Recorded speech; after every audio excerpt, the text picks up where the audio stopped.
Guarantee देता हूं, अगले 5 साल भ्रष्टाचार के खिलाफ और बड़ी कार्रवाइयों के 5 साल मान के चलिए।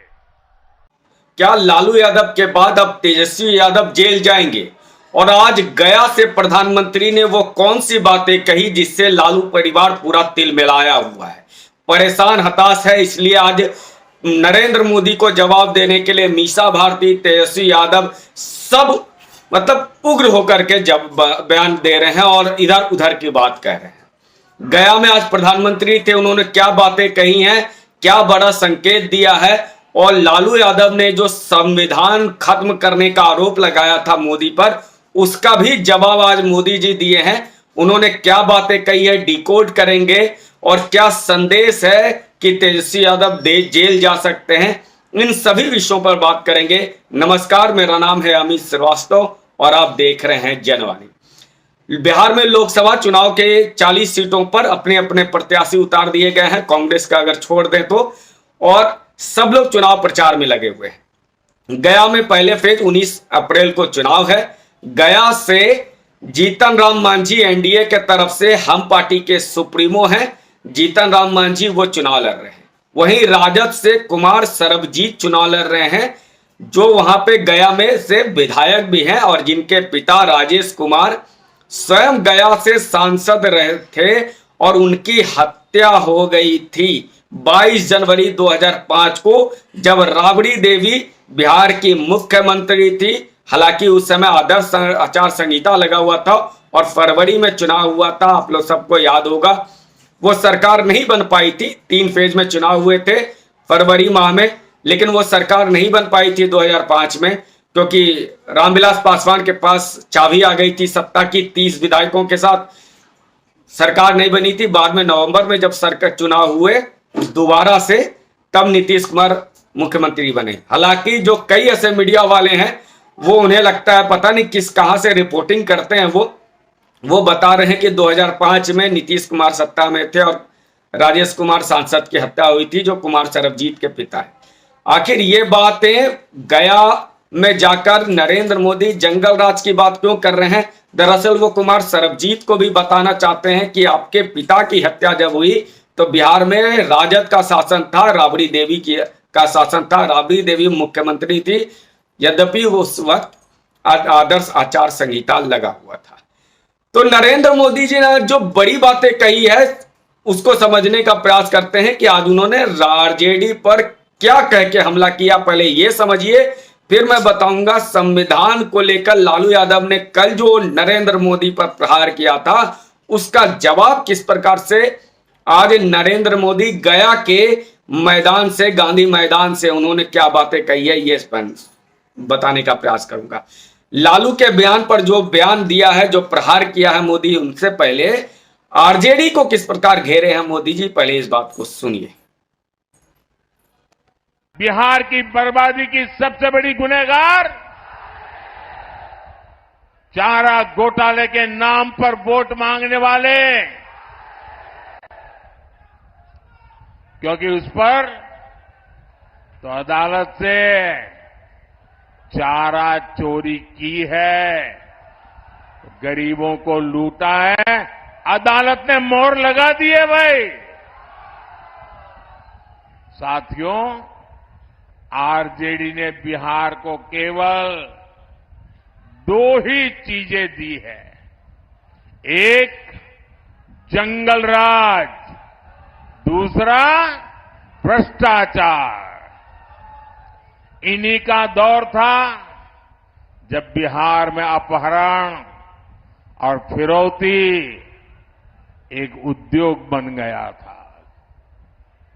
हमारी बहन बेटियां घर से बाहर नहीं निकल पाती थी। गया में हो और गया में पूर्व सांसद की हत्या हो गई हो राबड़ी देवी के मुख्यमंत्री रहते हुए, तो इससे बड़ा जंगल राज का उदाहरण और क्या हो सकता है।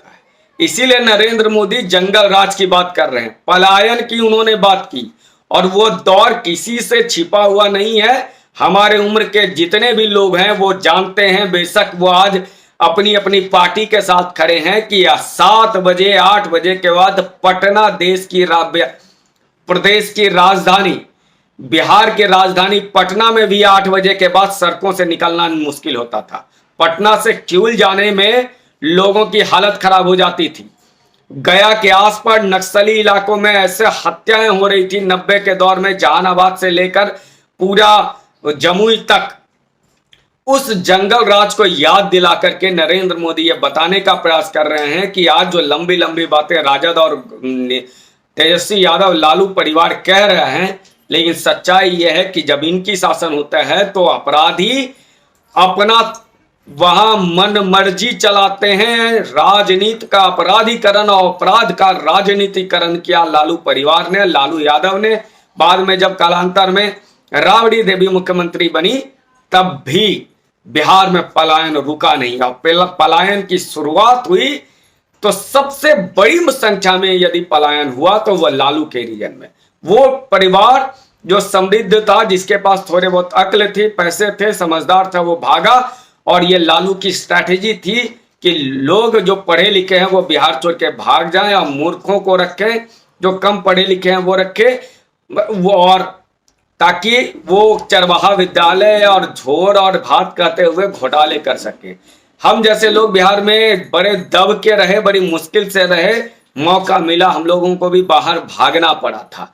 वो दौर आज बिहार में गांव से गांव लोगों ने बाहर भागा, क्योंकि बिहार की सभी मॉर्टन चॉकलेट होता था उसकी फैक्ट्रियां बंद कर दी गई, टोयोटा के शोरूम बंद हो गए थे। आज नरेंद्र मोदी उसके याद दिला रहे, और ये भी याद दिला दिए कि लालू यादव तो सर्टिफाइड कोर्ट ने कहा कि ये भ्रष्टाचारी हैं, इन्होंने चारा घोटाला किया, ये घोटालाबाज हैं, इनको जेल में डाला गया है, सजा मिली है, तो इनको किस मुंह से ये बात कर रहे हैं।